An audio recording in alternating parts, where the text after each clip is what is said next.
इथपासून जर त्याची डिस्क्रिमिनेशन असणार असेल तर खरोखर आपल्याच मुलींना ज्यांना आपणच जन्माला घालतो, आज परिस्थिती अशी आहे की म्हातारपणाची काठी मुलगा होईल की नाही ही परिस्थिती गंभीर आहे.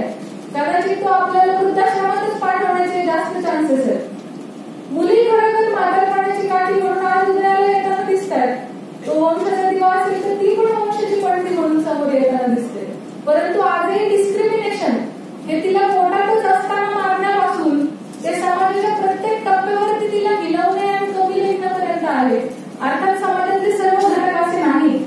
अनेक खूप चांगले पिता या समाजामध्ये आहेत ज्यांनी मुलींना सपोर्ट केला आणि म्हणूनच कुठेतरी मुली समोर येऊ शकल्या. माझ्या स्वतःच्याच वडिलांचं उदाहरण आहे. माझ्या वडिलांचं आणि आईचं लग्न झालं तेव्हा दोघंही 11वी शिकलेले होते. वडिलांवर कुटुंबाची जबाबदारी येऊन पडली. आई हुशार होती, आईला शिकण्याची इच्छा होती.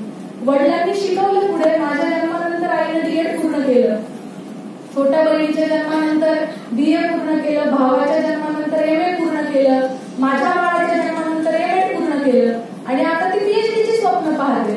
हे ती करू शकली कारण माझ्या वडिलांनी तेवढं मोठं मन दाखवलं. जेव्हा सगळे नावं ठेवत होते ती स्वतःपेक्षा कोणी बायकोला जास्त शिकवतो का अशी नावं जेव्हा सगळे ठेवत होते त्याही वेळेला वडिलांनी मनाचं मोठेपण दाखवलं.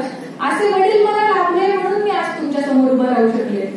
माझ्यापेक्षा जास्त हुशार कर्तबगार मुली कदाचित माझ्या गावात असतील, माझ्या बहिणींपैकी असतील, परंतु त्यांना माझ्यासारखे वडील नाही लाभले म्हणून त्या काही माझ्यासारखं करू शकल्या नाही. कदाचित त्या माझ्यापेक्षा अधिक उत्तम करू शकल्या असत्या.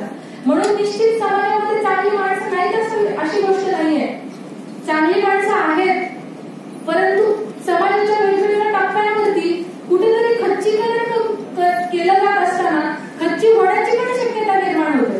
परंतु आपल्या मुली जेव्हा काहीतरी चांगलं करत असतील तर या ठिकाणी खूप मोठ्या प्रमाणात अगदी सगळे बंधू सुद्धा उपस्थित आहेत. माझं त्यांना सगळ्यांना आव्हान आहे, एक मुलगी म्हणून, जिल्ह्याची पोलीस अधीक्षक म्हणून नव्हे, एक मुलगी म्हणून मला तुम्हाला सगळ्यांना आव्हान आहे की मुलींनाही त्या सर्व क्षमता परमेश्वराने दिल्या, ज्या मुलांना दिलेल्या आहेत त्यांच्यात त्या सर्व क्षमता आहेत. फक्त त्यांच्यावरती विश्वास दाखवा. त्या तुमच्या विश्वासाचं सोनं करतील, त्या तुमचा विश्वास कमी पडू देणार नाही. खूप कमी प्रमाणामध्ये मुलींना संधी मिळते, त्या संधीचं त्यांनी कायम सोनं करून दाखवलंय. या समाजाने मुलींना जर संधी दिली, मुली खूप काहीतरी चांगलं करू शकतात. प्रत्येक क्षेत्रामध्ये स्वतःचं योग्य ते योगदान देऊ शकतात. पूर्वीच्या याच्यात म्हणून ठेवलंय, गाय गवार ढोल बसणारी सगळी या दंडकी अधिकारी. अशा पद्धतीच्या संस्कृतीतून आपण पुढे आलोय. मला वाटतं आपल्याला सगळ्यांना हे कल्चर बदलायचं